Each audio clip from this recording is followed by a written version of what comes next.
Good morning, good afternoon, and welcome to another episode of Random Trek. I am your fearful, not forcefully moving indigenous peoples captain, Christopher Ingle, joined as always by my trusty first officer, the man who follows orders from the Admiralty, Commander Brennan, the mystical Mar. Brennan, how was your trip in the Hubbuck? Very interesting indeed. Absolutely. See anything interesting? Maybe some stars through a trek through Yes, stars. GalaxyCon was this past weekend in San Jose. Yes, we got I a met lot. a bunch of Star Trek people, Yeah, we do have a lot to talk about. including an actor who plays a very important role in this episode. Absolutely.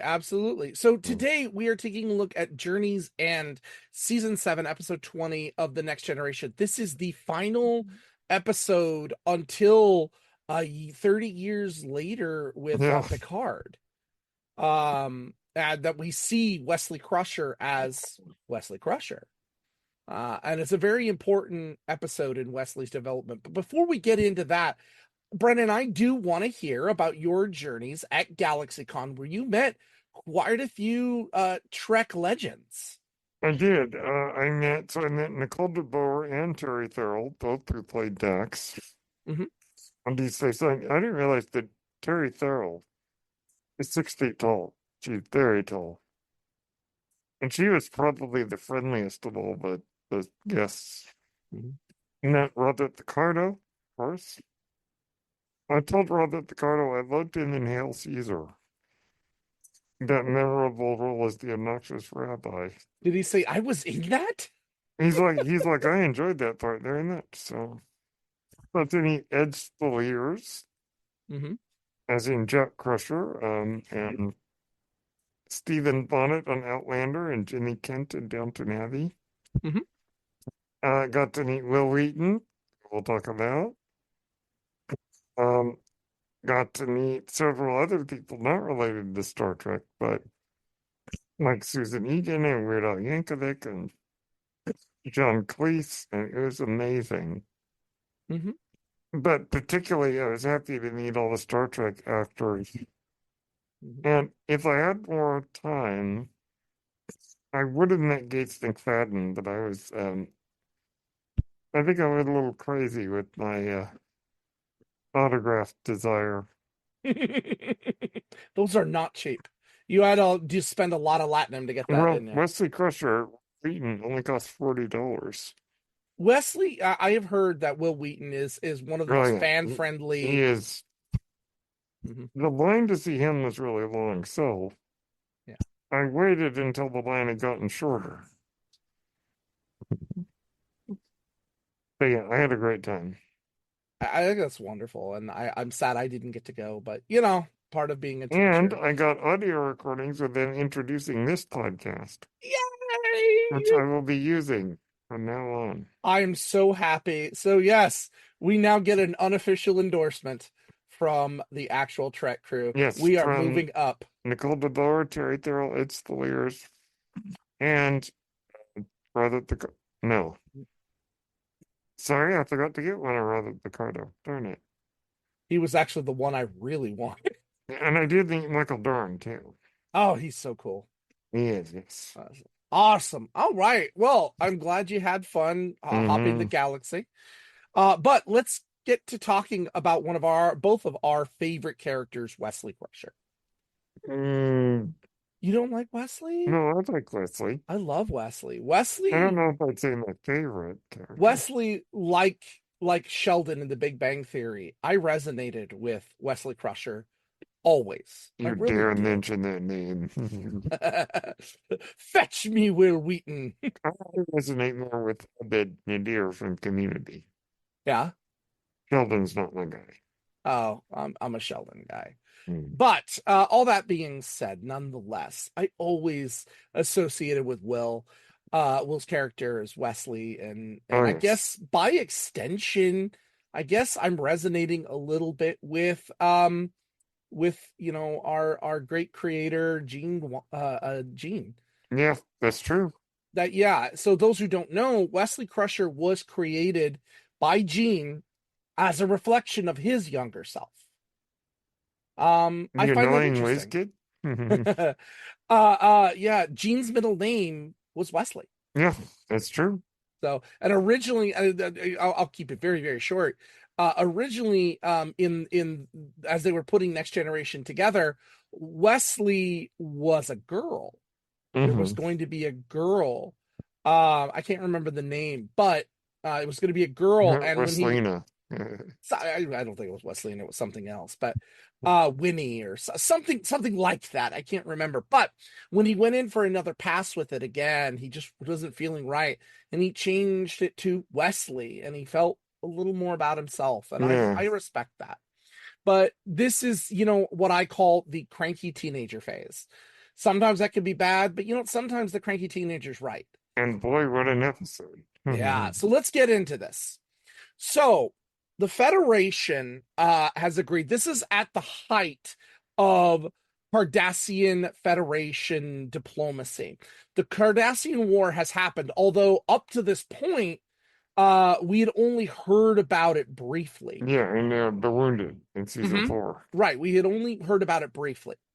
And so the Federation has agreed to turn over several Federation colonized planets to the Cardassians, and the Cardassians are going to do the same vice versa. Basically, they're resetting the line between Federation and Cardassian space with a DMZ in the middle. Yeah, very, very North and South Korea kind of thing. Absolutely.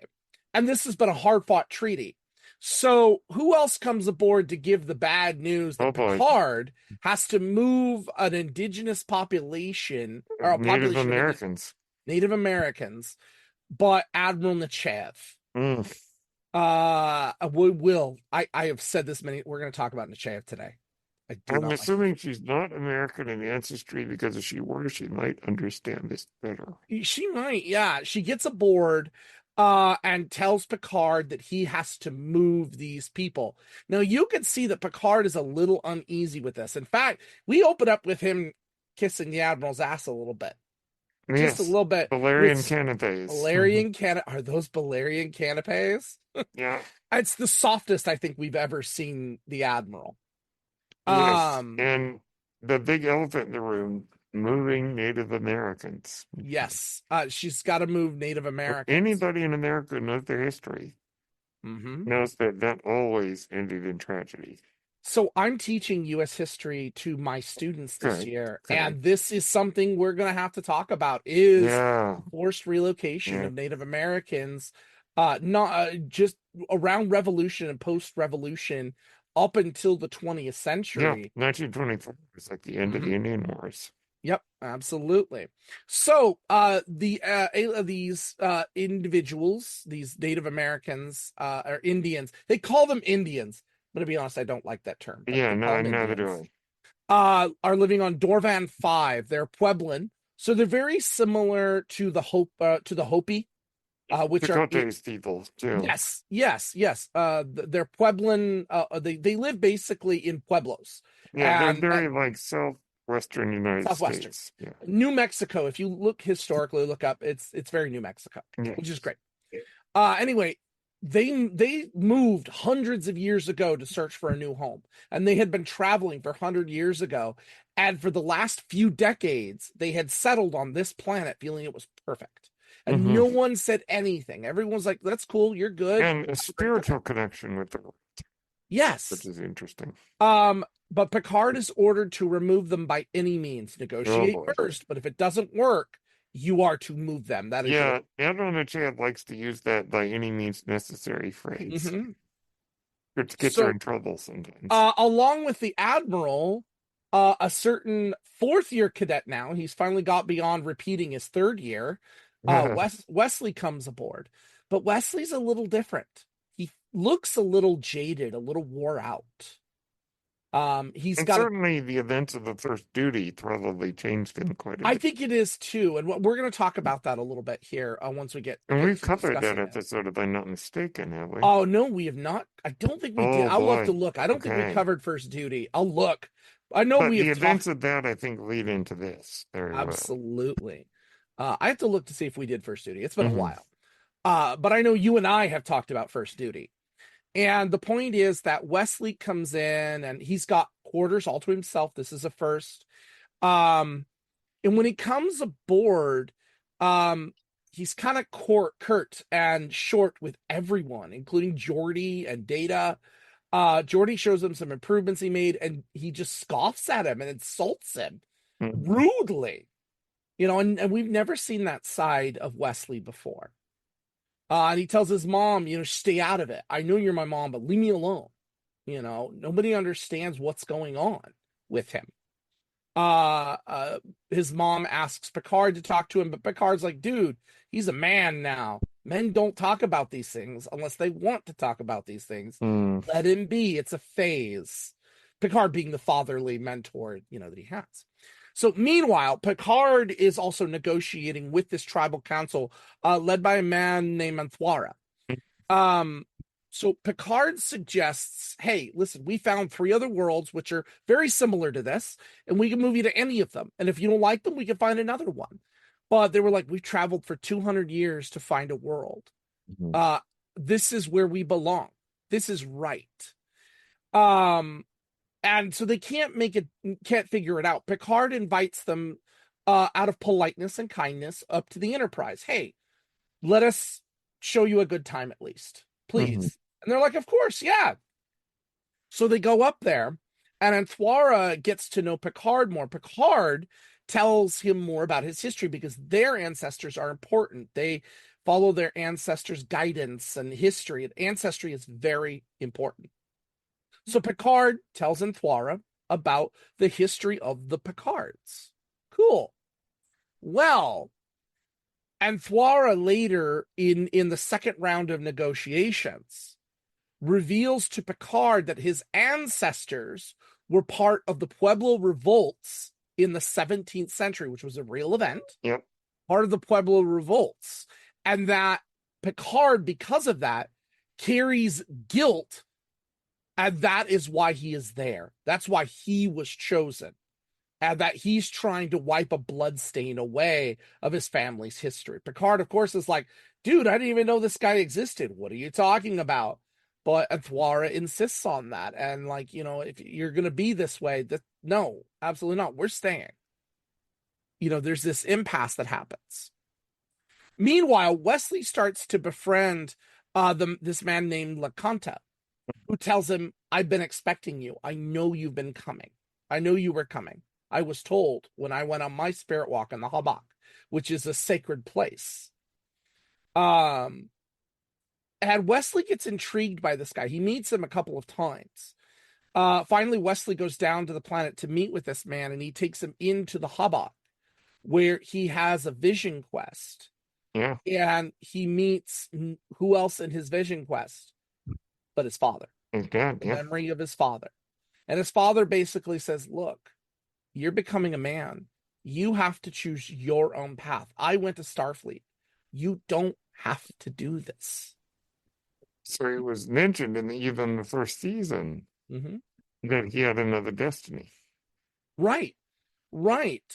And so after that, the Cardassians show up when they aren't supposed to show up for a couple of weeks. They beam down, led by Golovec. We meet Golovec again in DS9 later on. We do, yes. Yes. But they line up ahead of things, and they're supposed to have a mission to kind of tell all the buildings and the equipment and what's left, what's going to be there. And Picard's like, look, you're not supposed to be here. Please, this causes problems. Send them away. And he's like, no, I have a mission. He's like, fine, complete your mission, but let me be clear.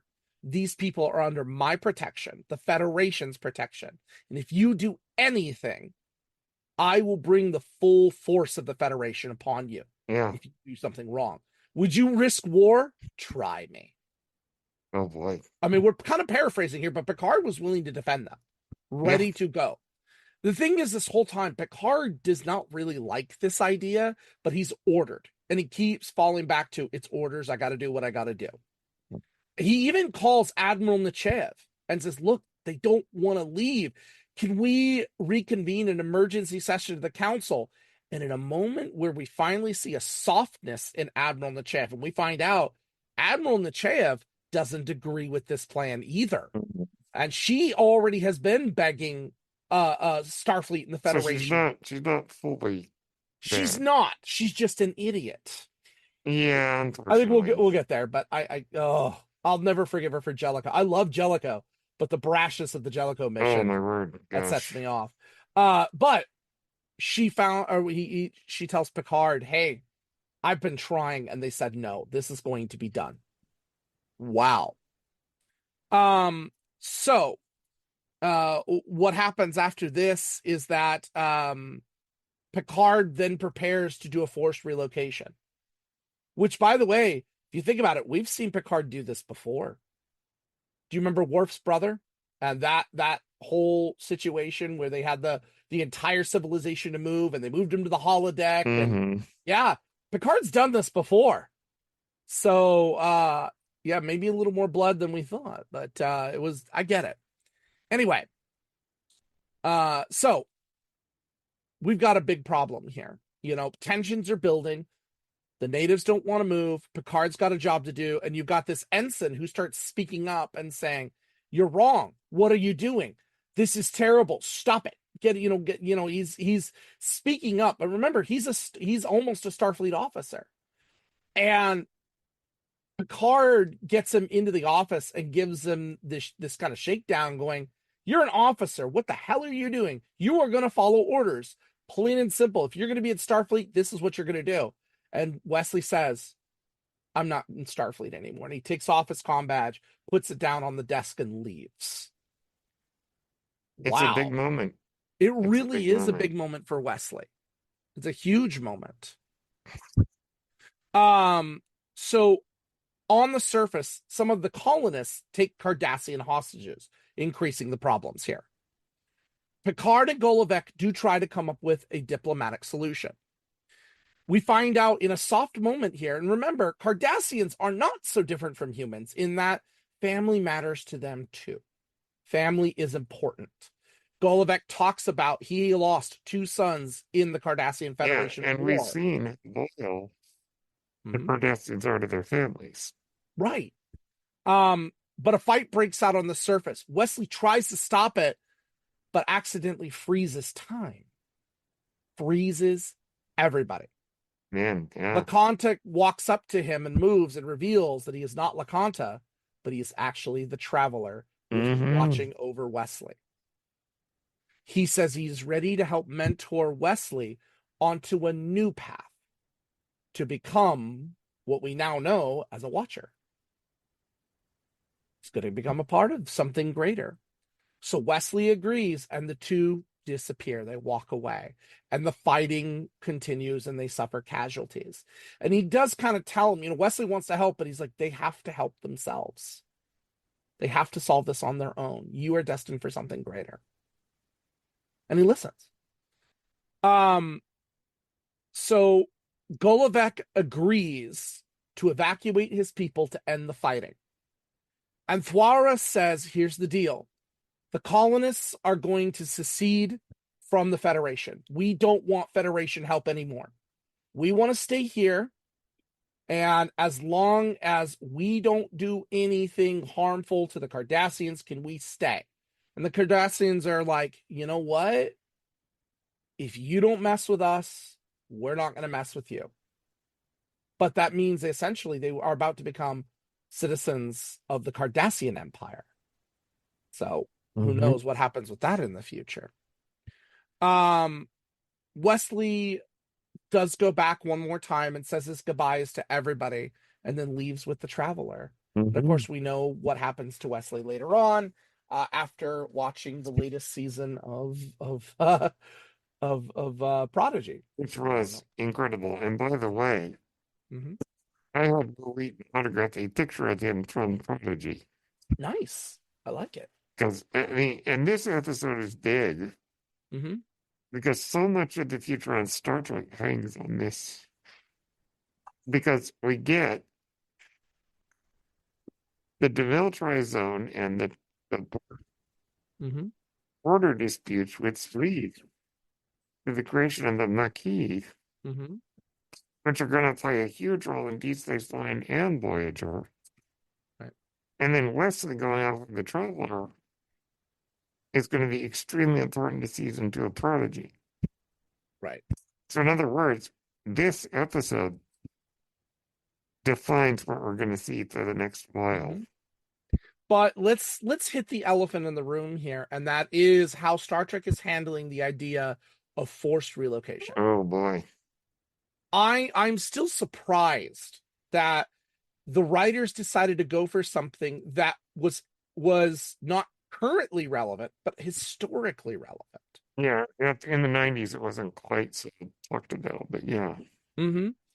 I know when we were kids, when we were learning in school, we didn't really learn about forced relocation Not right away. I really, mean, we no. knew the Indians were moved, but they never went deeper into it in school. We Yeah, never I think understood. our history classes may have Mm-hmm. been a little light on that one. It was. Um, how do we? Oh, okay. Because Picard deals with this later, because of insurrection. What do we feel about Picard and his actions here?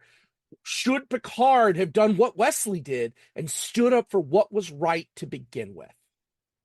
I think he should have. Mm-hmm. Because Picard knows his history, Mm-hmm. and he knows what's happened to Native Americans in the past. And I wonder if his experiences here influence his decision in insurrection, Mm-hmm. which is that forced relocation.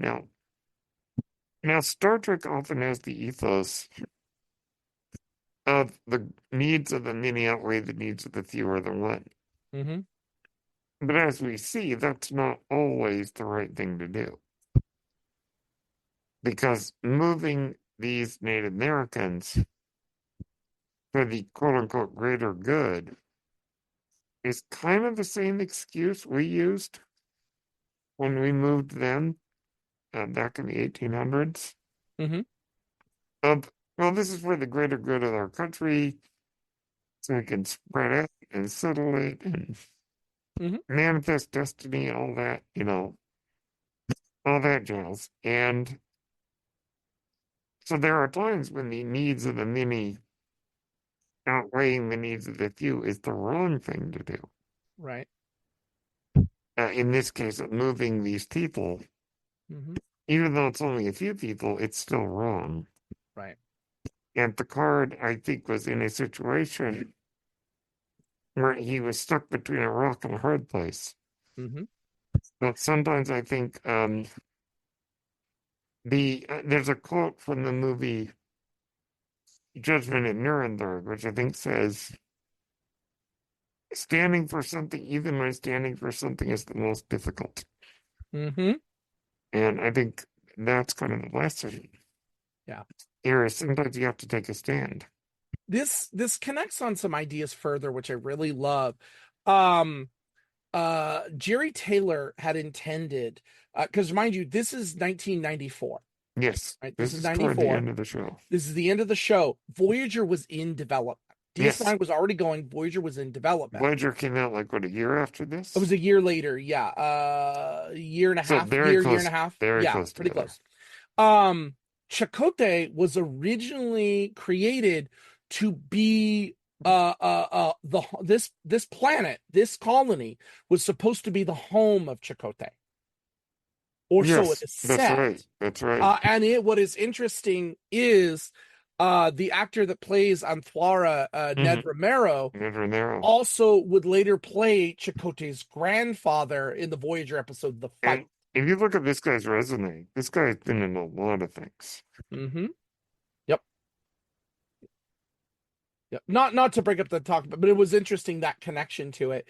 I kind of would have loved a continuation of that idea if that is something they dealt with in Voyager in some way. Yeah, And Voyager Chakotay, brings references this back, Captain, the Enterprise, all of that. Voyager had no shame in mentioning past episodes of Captain Picard. I would have liked this mentioned in Voyager. no, it's a good point. Yeah, it's an interesting idea that you'd think that Chakotay would care about this Hmm. a little bit more than we see him doing. Yeah. But I am with you that especially to this Picard should have done the right thing to begin with. Might it have cost him his career? Possibly. But I think he could have also justified an immoral order. I Yeah. think it could have been justified and he would have fought it. Maybe he would have lost his command, but I don't think he would have lost his rank. Jail and Picard are opposites in this because Picard eventually says to get the orders. It takes him a little while Hmm. to get there. Nechayev is very much those are my orders, there's nothing I can do about it. Picard is the diplomat. He Yes. does not want to use the forceful way. He wants to work this out. But in being the diplomat, he's hiding behind it, trying to use that to skirt the real issues here. He shouldn't have had to negotiate with the natives to move. He should have stuck it to Starfleet and the Federation and went, "You're wrong. This is not okay. Look at our history. We've done this before. It's wrong." And by that definition, probably something like that should have been, said before. Only that one was more dealing with the Prime Directive. Mhm. But I'm still iffy with what they did with that. But Mhm. I digress. The point is, Picard's a little shaky on that, but eventually I think comes around fully with Insurrection. Yeah, no, I agree. Yeah. And Wesley, go Wesley. I know he this is often rated And from fans as one of the top 10 episodes they don't like. I'm surprised by it because I think this is a better development for Wesley. We I consider mean, he's what certainly obnoxious, but we understand why. when we consider what Wesley has gone through. Think about this for a second. Wesley was forced to repeat a year. All his friends were gone. He had nothing left. The wind was knocked out of his sails. Yeah, He the was soaring high. conspiracy Yeah. to hide And the accidental death. we know, you know what? This is something that I'm a little confused about, Brennan, and I don't know how to work through it. This is the same season that we have the episode Lower Decks, the exact same season. Yes. Was it Cedo Jax? Cedar Jackson. Cedo Jaxa eventually goes on the Enterprise as an ensign. She She graduated. does, yes. Now here's my question. This is what confuses me. If we look at the time frame of this and how this works, Cedo Jackson was also her credits taken away. Now, unless she was a year older, which she might have been, that might make some sense how she was able to graduate. Otherwise, I thought she was the same year as Wesley. Mm. And she was able to graduate before Wesley. So I was a little confused by that, but again, I could admit maybe she's a year older and I missed that, or they didn't put the right insignia on her. Maybe. Yeah, you never know. Little thing, but the point still stands. Wesley's jaded. His friends are gone. He's had to repeat everything. He's bored. I honestly see that as he's bored, and this forces him to look at himself and go, "Why am I here?" And having gone through the death of a friend of his, Mm-hmm. partially because of Yep. his own Right. What's the right word? Demons. His own demons, it caused the death of somebody. Yeah.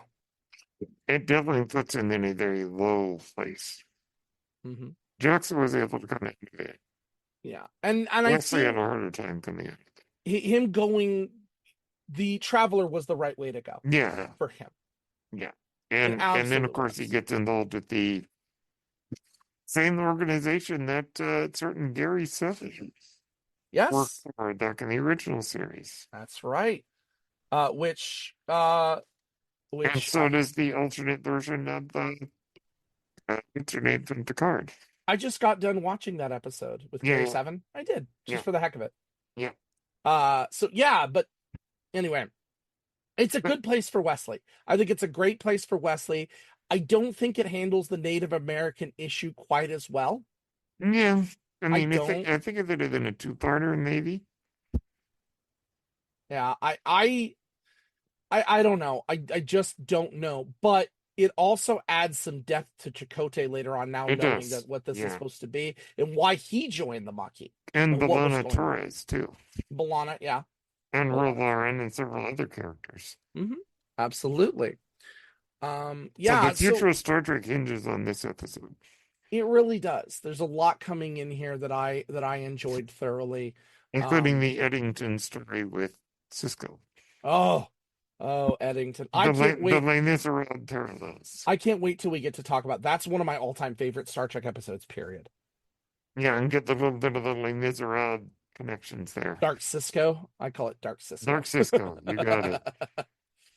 Anyway, but yeah, overall for me, I do want to recommend this. I do want to recommend this episode because I love answering these kinds of questions about our own history here in America.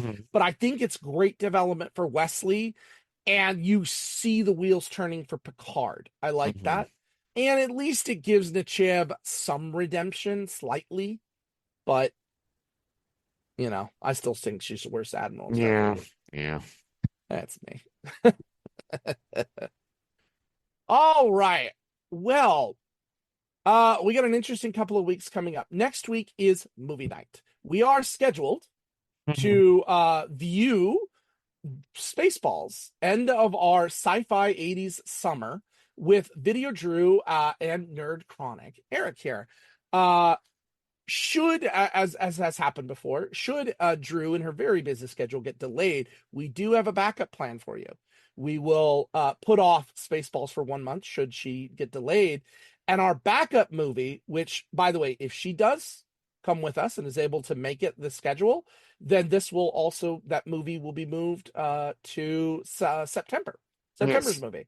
And so one way or another, you are going to see us review with our chief petty officer, my brother Aaron Dye. We're going to review 1999's The Matrix. Yes. So one way or another, the next week you are either going to get Spaceballs or The Matrix.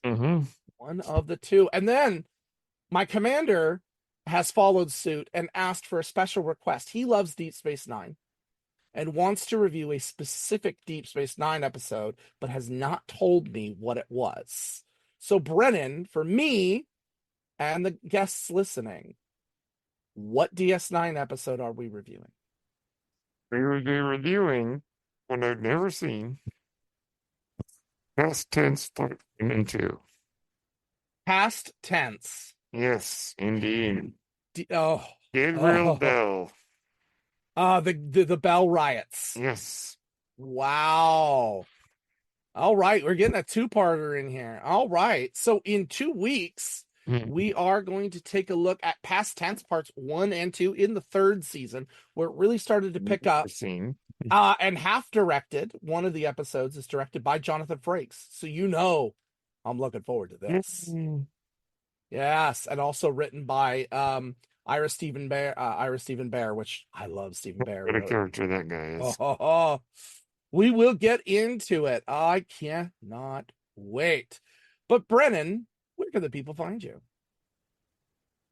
You can find me on Twitter at Brennan Mystical, Instagram and Threads at Brennan Blue, BRENNENBLUE, and you can find me on Facebook and Blue Sky, Brennan, and you can find this podcast on YouTube, Apple, and Spotify under Page Turners They Were Not.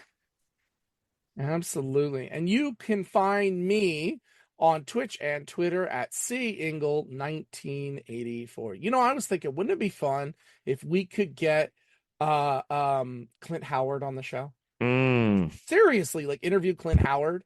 Baylock, but he's also in this episode of DS9 that we're going to look at. And I can't wait. This man, by the way, has been in everything. Any Clint Howard movie or a Ron Howard movie, Clint Howard's in it. And if you'd like to bring Bryce Dallas Howard, I'd be okay with that too. See, then we could talk Star Trek and then talk Star Wars. Yes, indeed. Oh, I cannot wait. We're going to have a good couple of weeks. But as always, we end every episode, kapla, and live long and prosper. Peace and one life.